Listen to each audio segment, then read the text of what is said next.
Selamat siang, para pemirsa dan para pendengar semua. Pada saat ini kita bertemu dengan Mas Ainun Najib, tokoh di balik www.kawalpemilu.org yang akhir-akhir ini mendapatkan sorotan yang sangat banyak dari masyarakat Indonesia berkaitan dengan Pilpres 2014. Terima kasih Mas Ainun sudah berkenan untuk bertemu dengan kami dari tim Global Indonesian Voices. Mungkin pertanyaan pertama dulu, Mas Ainun, waktu itu kepikiran nggak sih bahwa website yang dibuat ini akan menjadi sebegini besar? Sama sekali enggak. Kita bahkan sebetulnya honestly kita nggak kepikiran bahwa akan selesai 500.000 itu. Honestly kita nggak kepikiran. Jadi waktu itu sempat kita, fokus, "Ayo kita kerjain provinsi-provinsi aja," gitu, yang udah 100%, yang udah mau 100% itu aja lah, kita fokus selesain provinsi. Jadi at least walaupun kita nggak selesai nasional, at least data kita itu useful. Karena kalau kita nggak punya 100% di satu daerah tertentu, maka data kita itu useless, nggak ada bedanya dengan quick count gitu. Udah jadi bukan real count lagi itu udah quick count gitu. Jadi bahkan selesai aja nggak nyangka, apalagi jadi begitu apa ya, hebohnya gitu di Indonesia bahkan ke media manapun gitu. Saya awalnya cuman mikir, ya kalaupun heboh paling di Twitter aja gitu. Tapi ini udah ke media cetak, media TV segala macam jadi ya. Banyak teman-teman yang bertanya, ide awal tuh dari mana sih Mas kok bisa kepikiran gitu loh, di luar negeri, kalian, semuanya posisinya berbeda-beda dan tiba-tiba, ada ide untuk membuat satu website yang dapat, memperlihatkan real count pemilu. Jadi ide awalnya dari mana Mas? Kalau saya boleh menyimpulkan jadi satu sih sebetulnya menurut saya pribadi ini udah seperti kehendak ilahi ya. Jadi saya itu seperti udah berjalan aja mengikuti kehendak ilahi gitu. Jadi kalau ada yang bilang ini skenario, saya setuju ini skenario besar. Kalau ini ada mastermind-nya, saya setuju ada mastermind-nya. Tapi yang mungkin itu hanya Tuhan saja itu. Jadi ceritanya bermula semata karena saya sakit pada hari Kamis. Setelah pemilu itu saya sakit, H+1 pemilu. Saya klik flu sebetulnya, virusnya udah dari beberapa hari sebelumnya gitu.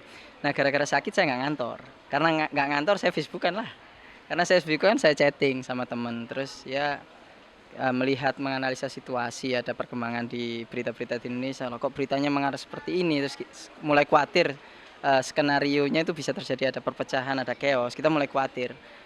Terus apa nih yang bisa kita lakukan gitu kan, terus kemudian saya keinget seorang temen yang pernah nge-post di statusnya bilang, seorang teman ahli IT, satu dari 2 orang sakti yang terlibat ini sekarang, itu dia bilang, "Data KPU bisa di-download nih," gitu. "Wah, asik nih kayaknya," gitu.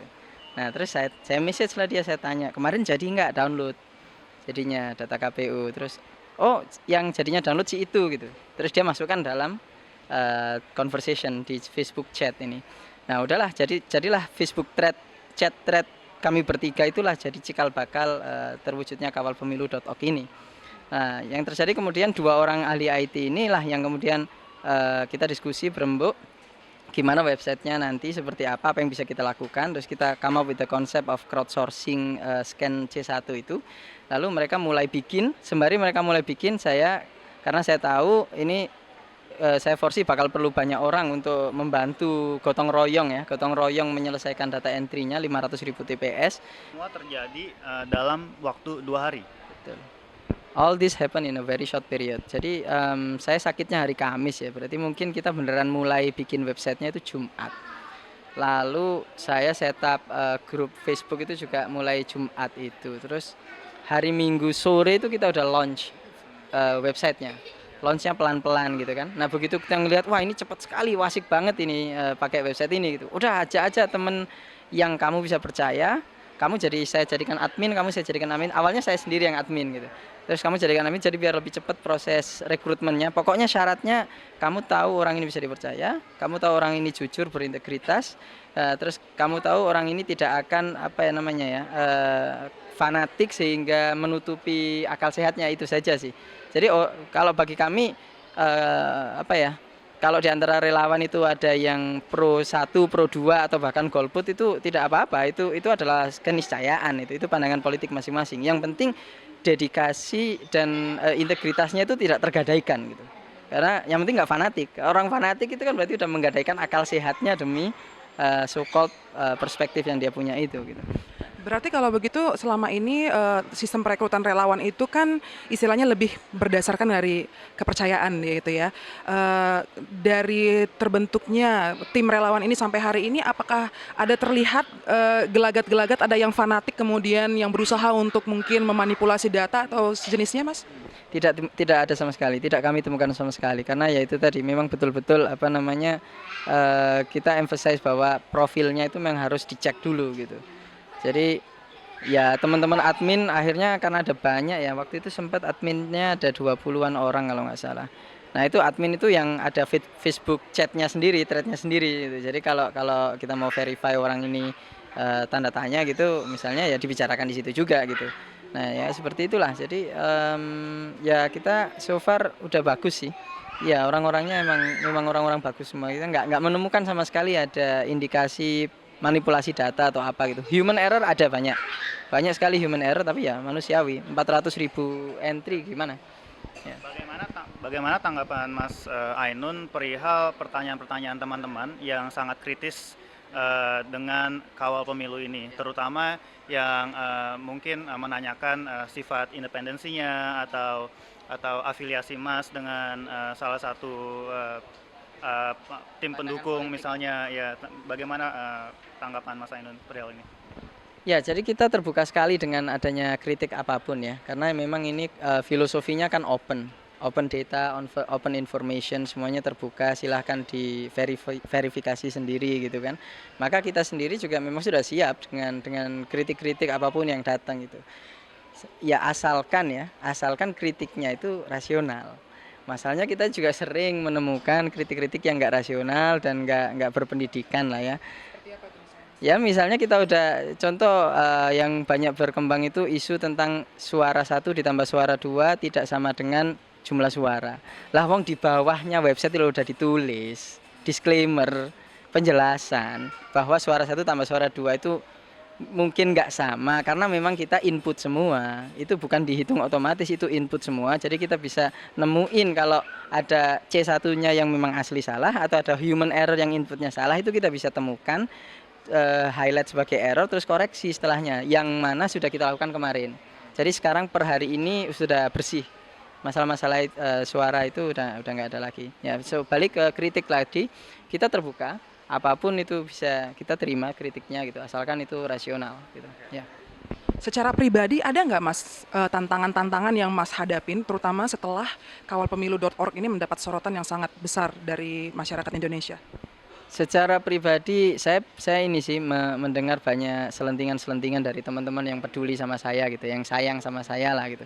Kamu mesti hati-hati gitu kan. Terus ada Hati-hati karena apa, Mas?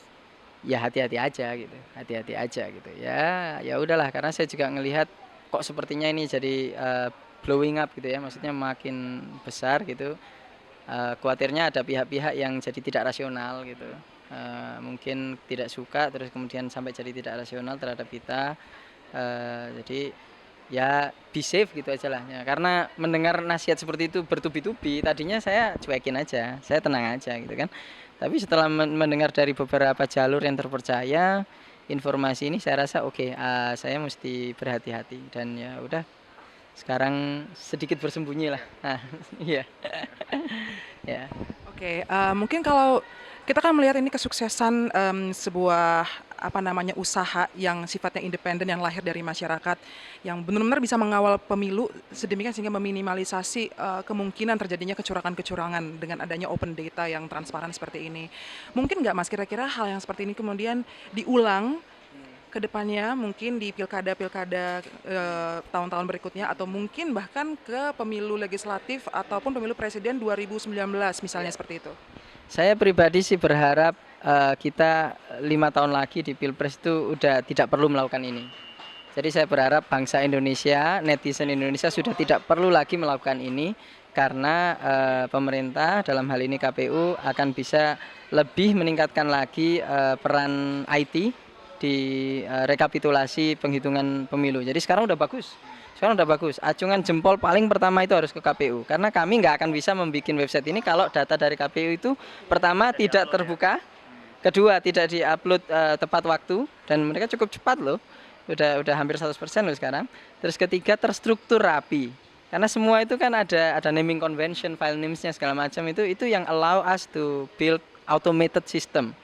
Nah, kalau nggak automated 400.000 ini nggak mungkin gitu. Jadi yang manual cuma data entry angka-angkanya aja gitu. Selebihnya udah automated. Gitu. Ya.